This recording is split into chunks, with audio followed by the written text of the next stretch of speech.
이틀 후면 5.18 광주 민주화운동 기념식이 열리는 날이 됩니다. 5.18 민주화운동 관련해 망언을 했던 자유한국당 김순례 의원, 김진태 의원, 이종명 의원에 대한 국회 차원의 징계는 보지 못하고 5.18 광주 민주화운동 기념일을 맞게 됐는데요. 국회 윤리심사 자문위원회가 파행을 거듭하고 있어서 단 한 건의 징계안도 논의하지 못하고 있는 상황입니다. 국회 윤리심사 자문위원회 장훈열 위원장 연결해서 어떤 사정이 있었던 건지 이야기 나눠보겠습니다. 위원장님. 예, 안녕하십니까. 예. 자, 우선 5.18 민주화운동 이제 이틀 남았는데 위원장님 5.18 유공자이기도 하시니까 올해 기념일을 맞이하는 소감을 좀 부탁드리겠습니다. 예, 그 5.18이 벌써 39주년이 되었습니다. 예. 네, 저로서도 감회가 새로운데 특히 올해는 직접 5.18을 겪은 많은 분들 그리고 특히 외국에서까지 많은 분 들어오셔서 5.18 사태 때 있었던 그 만행을 증언하시고 많은 새로운 내용과 자료가 나와서 예. 그 점에서는 대단히 반갑고 기쁘게 생각합니다. 예. 자, 그런데 국회 윤리특별위원회 산하 윤리심사 자문위가 계속 파행을 거듭하고 있는데 자유한국당 추천 자문위원 3명이 지난 3월에 다 사퇴를 해버렸죠? 예, 그렇습니다. 사퇴 의사를 표명하시고 그러나 실제로는 사퇴 의사를 표명한 채 사퇴 절차는 밟지 않는 좀 애매한 상태에 있는 게 현실입니다. 그럼 사퇴 의사는 밝히고 회의에는 계속 참석하지 않았다 이렇게 보면 되겠네요. 그렇습니다. 예. 회의 참석을 거부하고 있는 셈입니다. 사퇴 이유를 들어보니까 예. 우리 장훈열 위원장이 5.18 유공자이기 때문에 참석할 수 없다 이렇게 이야기를 하던데요. 맞습니까? 조금 자세히 말씀드려도 되겠습니까? 예, 하십시오. 예. 처음에는 첫 회의 때 위원장 선출 회의 당시에 자유한국당 추천위원분들 중에서 한 분이 나를 자문위원장으로 시켜주지 않으면 사퇴하겠다 하고 말씀을 하시면서 사퇴 의사를 밝혔습니다. 예. 그래서 다른 위원들 심지어는 자유한국당 추천위원들께서도 아니 그런 너무 좀 그렇지 않느냐 해서 만류를 했는데 그럼에도 불구하고 이제 그분이 퇴장을 하셨거든요. 예.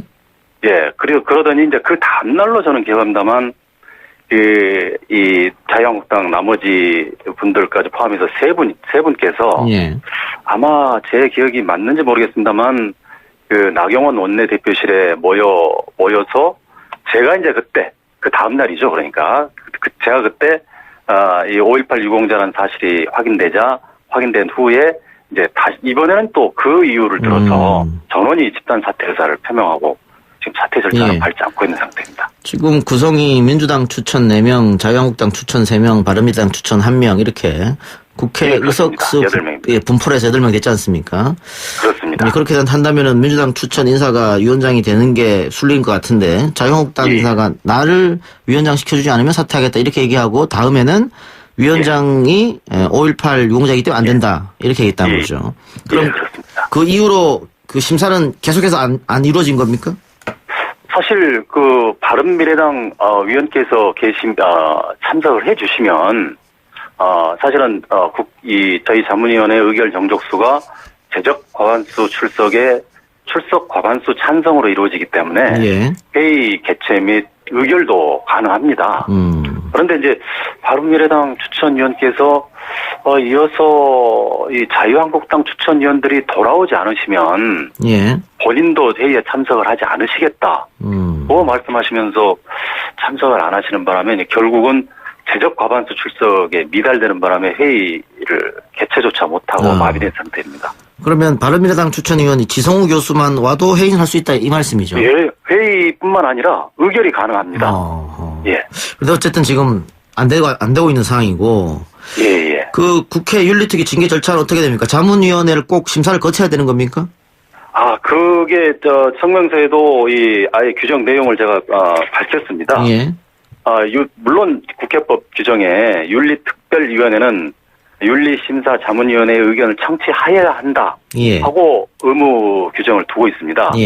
그런데 이어서 윤리특별위원회가 자문위원회에 자문할 때는 1개월 범위에서 의견 제출 기간을 정하여야 하고 이 역시 의무사항이고요. 예. 그리고 이어서 자문위원회가 그 기간 내에 자문사항에 관하여 의결을 하지 못한 경우에는 지금 현재의 경우 같은 경우죠. 특별한 의견이 없다는 의견서를 그 기간 만료일에 제출한 것으로 본다. 아하. 즉 저희는 의견서를 제출한 상태입니다. 규정에 따라서. 규정에 따르면 그렇다 이거죠. 예. 예. 특별한 의견이 없다는 취지의 의견서를 의견도 아니고요. 의견서를 제출한 것으로 본다. 예. 즉 간주한다는 것은 다른 해석의 여지가 없는 것입니다. 예. 그러니까 정리하면 윤리특위가 윤리심사 자문위에 4월 9일까지 5.18 망언 징계안에 대한 의견서를 제출해 달라고 요구를 했는데 예예. 한 번도 뭐 회의가 이루어지지 않았기 때문에 안 됐고 다만 다른 건에 보면은 특별한 의견이 없으면 의견을 제출한 것을 봐야 한다. 이 규정이 있다는 말씀이죠. 그렇죠. 예. 그래서 지금 위원장님은 그렇다면 윤리특위에서 바로 징계를 해라 이 말씀입니까? 그렇습니다. 간명하게 법에 따라 법 규정에 따라 하면 가능하고 적법하고 언제든지 5.18 뭐 내일이라도 개최를 하면 예. 가능하다는 것입니다. 예. 그런데 차관 무슨 이유인지 뭐 미리 말씀드리는 것 같긴 합니다만 윤리특별위원회에서는 자문위원회가 열리지 않고 있어서 특별위원회에서 징계를 하지 못한다. 물론 일부 정당입니다만 그런 의견을 내세우면서 지금 징계한 이 심사를 지연시키고 있어서 제가 답답해서 성명서를 발표했습니다. 오늘 설명서 내셨죠.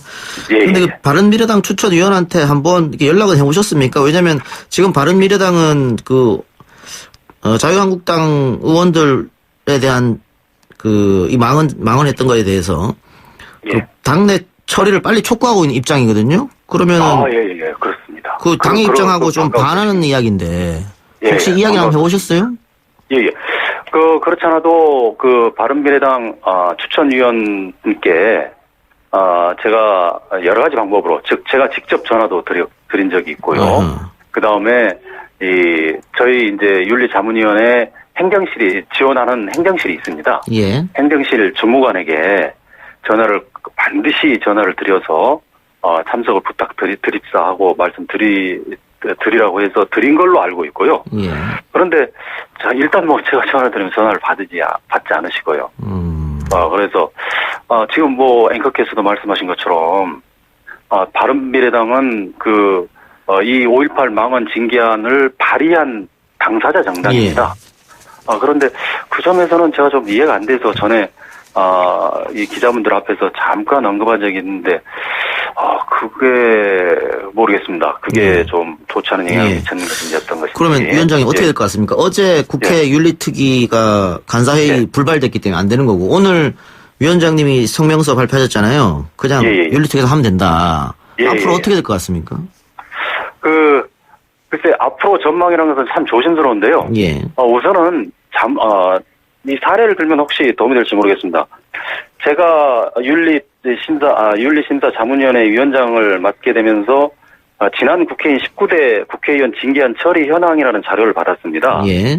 그 자료에는 지난 19대 국회입니다만 자문위원회에서 의견을 31건 징계안에 대해서 31건의 의견을 제출했는데 사실은 이 31건 중에 단 한 건인 당시 성폭행 의원으로 알고 있습니다만 그분을 빼고는 나머지는 윤리특별위원회에서 전혀 심사 및 의결을 하지 않았습니다. 예. 심사는 물론 한 걸로 아는데 의결을 하지 않았습니다. 예. 결국은 그 한 건을 빼고는 전혀 하지 않았고 그러면 이제 징계안 처리의 특징이 해당 국회가 끝나면 자동 폐기됩니다.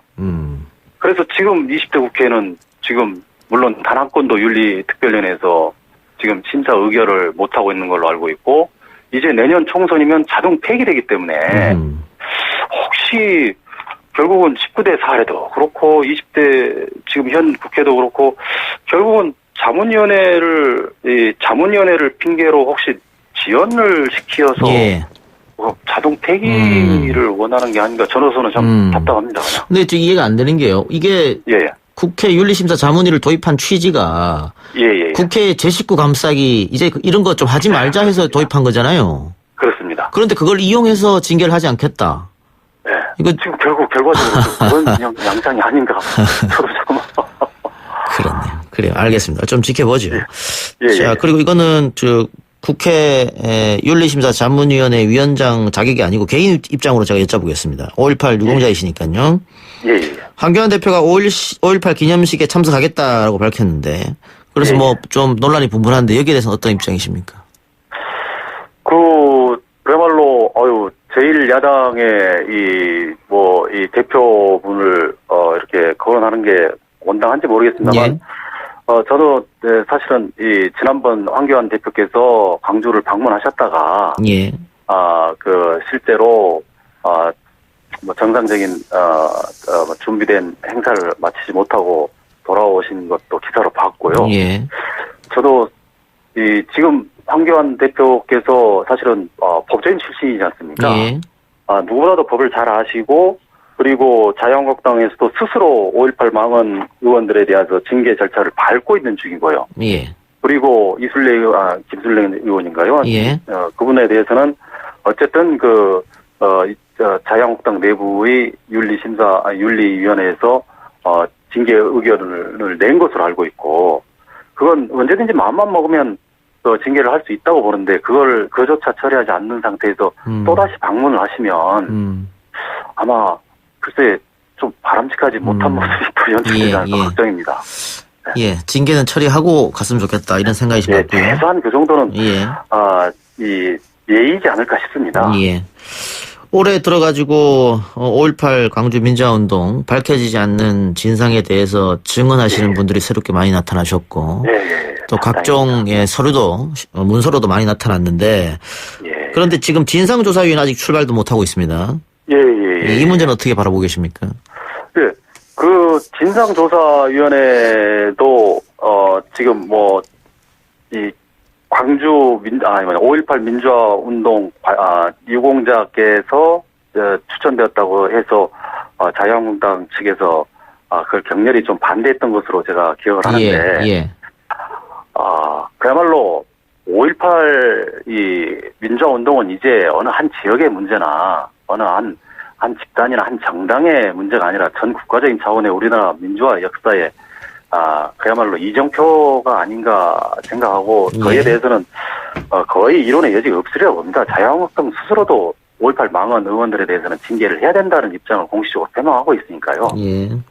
그렇다면은 이제는 민주당 측에서 스스로 그분에 대해서는 여러 가지 저도 생각이 만감이 듭니다만, 그분이 스스로 이렇게 양보를 하시고 적극적으로 타협을 하시겠다고 나서는 걸로 알고 있는데, 그렇다면 이제는 혹시라도 어떤 앙금이 있더라도 남아있더라도 이제 털고 전 국민적 차원에서 과감하게 이렇게 협조를 하고 구성하도록 하는 게 순리지 않을까 싶습니다. 예, 알겠습니다. 위원장님, 오늘 말씀 감사합니다. 예, 감사합니다. 예, 지금까지 국회 윤리심사 자문위원회 장훈열 위원장이었습니다.